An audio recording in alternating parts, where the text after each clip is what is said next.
4. 속죄제. 누구든지 여호와 금령을 범하면 죄의 사함 위에 속죄제물을 바쳐라. 신분의 차이에 따라 제물을 택해 회개하는 마음으로 주께 바쳐라. 하나님께 드리는 속죄제 4장 1절에서 35절. 성막을 세운 뒤로 시내산에서의 하루하루는 대동소이했다. 하나님께서 모세를 성막으로 부르셔서 말씀하시면 모세는 귀 기울여 들었다. 그런 다음에 그 말씀을 가슴에 깊이 새긴 채 성막 밖으로 나가 이스라엘의 장로들과 족장들을 불러 모았다. 그런 뒤에 자신이 들은 바 하나님의 말씀을 그들에게 그대로 전해주었다. 그러면 이스라엘의 장로들과 족장들은 모세에게 들은 하나님의 말씀을 각자의 지파와 가문과 집안의 사람들에게 그대로 전해주었다. 성막을 세운 뒤 그런 날들이 반복되고 있었다. 그리하여 하나님은 지금까지 번제, 소제, 화목제에 대해서 차례로 일러주셨다. 하나님께서 또 모세를 부르신다. 모세야, 너는 회막으로 나아오너라. 네, 주님. 오늘은 속죄제에 대해서 알려주마. 네, 말씀하소서. 종이 귀담아 듣겠습니다. 속죄제 제사는 속죄제는 하나님 앞에서 무심코 저지른 모든 죄에 대하여 깨끗이 씻음받기를 원할 때 누구든지 주님께 반드시 드려야 하는 의무제다. 다른 제사들과 달리 속죄제만의 특이한 점은 이것이다. 죄사함 받기를 원하는 자, 곧 속죄제 제물을 바치는 자의 신분에 따라 희생제물이 등급별로 다르게 규정되었다는 점이다. 살펴보자. 1. 제사장, 숫송아지. 2. 족장, 순념소. 3. 일반 평민, 암염소나 어린 암양. 이런 사실은 크고 무거운 신분과 직책에는 가지고 누리는 특권에 못지않게 그 신분과 직책에 따르는 책임 역시 크고 무겁다는 사실을 일깨워준다. 이 같은 속죄제에 대하여 하나님은 입을 열어 모세를 통해 이스라엘 백성들에게 말씀하신다. 모세야, 기름 부음을 받은 대제사장이 죄를 범하여 그 허물이 백성들에게까지 미치게 되었다면 그는 속죄제 희생제물로 흠없는 숫송아지를 내게 바쳐서 자기 죄를 씻어야 하느니라. 이스라엘의 대제사장이 죄를 범했을 때 그 죄를 사함받기 위해 주께 드려야 하는 속죄제 규례다. 이때의 죄는 일부러 범한 죄가 아닌 인간의 나약한 본성 때문에 무심결에 실수로 저지른 죄를 말한다. 이 같은 대제사장의 죄를 속죄받기 위해서 하나님께 드려야 할 속죄제의 제물은 흠없는 숫송아지 한 마리였다. 대제사장은 성막 문 안쪽으로 송아지를 끌고 와서 소의 머리 위에 손을 얹은 다음에 번제단 곁에서 잡아라. 그런 뒤 대제사장은 그 피를 얼마간 받아들고 성소 안으로 들어가서 그 피를 손가락으로 찍어 지성소 휘장 앞에 7번을 뿌려라. 번제나 화목제나 속건제 등 다른 제사 때와 똑같이 희생제물을 성막문 안쪽으로 끌고 와서 그 제물의 머리 위에 안수한 다음 번제단 북쪽의 성막들에서 그 짐승을 잡았다. 이때 다른 제사들과는 달리 속죄제의 경우에 있어 대제사장의 죄나 이스라엘 온 회중의 죄를 사함받고자 할 경우에는 특별한 점이 있었다. 그것은 희생제물의 피를 가지고 성소 안으로 들어가서 지성소 휘장 앞에 7번 그 피를 뿌린 뒤에 분향단의 4뿔에 그 피를 발랐다는 점이다. 그만큼 그 죄가 무겁고 심각하게 여겨졌기에 하나님께 더욱 가까이 나아가 희생제물의 피를 선명하게 보여야 했던 것이다. 그리고 나머지 피들은 번제단 밑에 모조리 쏟았다.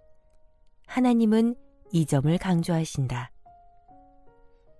대제사장은 성소한 분향단의 네 뿔에 그 피를 발라야 한다. 나머지 피는 성막 문 앞에 있는 번제단 밑에 모조리 쏟아야 하느니라. 희생제물의 피를 지성소 휘장 앞에 7번 뿌린 사실에 주목하라. 여기서 희생제물의 피는 죄사함 받는 속죄의 수단이고 휘장 앞은 하나님의 임재 처소임을 나타내며 7번은 온전함을 상징한다. 따라서 대제사장의 이 같은 행위는 하나님 앞에서 희생제물의 피로 죄사함을 간구함으로써 온전히 죄사함을 받는다는 사실을 상징적으로 나타낸다. 또한 이와 비슷한 이유로 분향단의 네 뿔에 희생제물의 피를 발랐다. 성경에서 뿔은 능력, 권세, 구원의 상징으로 쓰인다. 그래서 이 같은 행위에는 하나님의 크신 능력으로 죄사함의 은총을 베풀어 죄인을 구원해달라는 의미가 담겨 있다. 모세는 계속되는 하나님의 말씀에 귀 기울이고 있었다. 대제사장은 속죄제 제물로 바치는 숫송아지의 기름덩이를 전부 떼어내야 한다. 내장을 덮은 기름덩이와 그 주변의 기름덩이, 허리에 붙은 두 콩팥과 그것을 덮은 기름덩이, 콩팥을 제거할 때 함께 떼어낸 간을 감싸고 있는 꺼풀 등을 전부 떼어내야 한다. 제사장들의 제사 봉사도 보통 힘든 노동이 아니다. 아론과 그의 네 아들이 중노동에 속한 제사 봉사를 성실하게 잘 감당하기만을 바랄 뿐이다. 하나님은 계속 말씀하신다.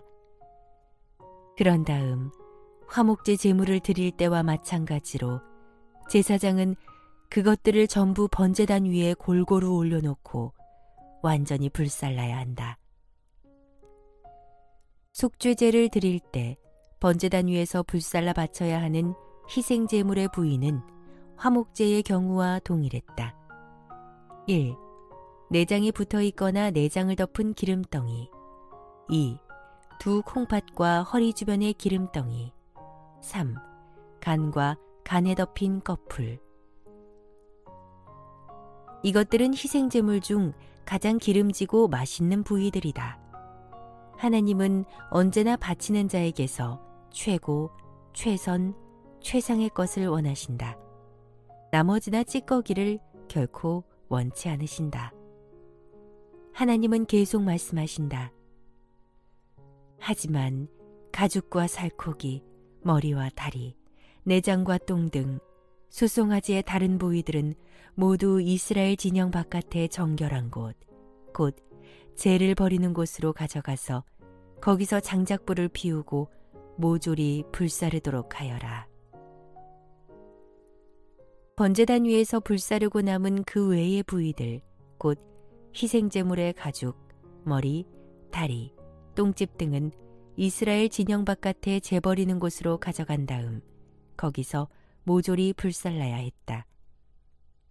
출애굽 이후 이스라엘 백성들의 광야 생활 때 이스라엘 진영의 바깥은 하나님의 진노와 저주가 있는 죽음과 치욕의 장소였다.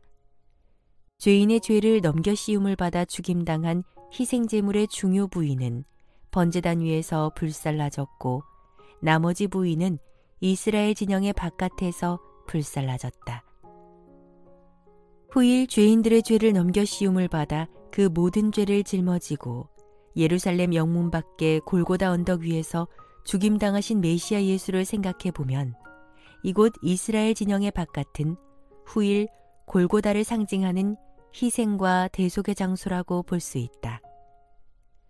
한편 이스라엘 진영 바깥에 있는 재버리는 곳, 즉 희생제물의 나머지 부위를 불사르는 곳을 정결한 곳이라고 표현한 이유는 그렇게 희생제물의 나머지 부위를 불사르는 행위도 속죄제 의식의 일부로 간주하였기 때문이다. 그래서 그곳 역시 하나님께 바쳐진 거룩한 제물이 취급되는 장소였기에 정결한 곳이라고 부른 것이다. 하나님은 속죄제에 대해서 계속 일러주신다. 이번에는 이스라엘 온 회중이 그 지은 죄를 사함받고자 하는 경우에 관해서 말씀하신다. 이스라엘 온 회중이 내가 하지 말라고 명한 것을 무심결에 실수로 어겼을 경우 그들이 그 사실을 깨닫지 못하더라도 그것은 죄가 된다. 나중에 자신들이 범한 죄를 알아차리게 되면 회중은 속죄제 제물로 숫송아지를 내게 바쳐야 하느니라.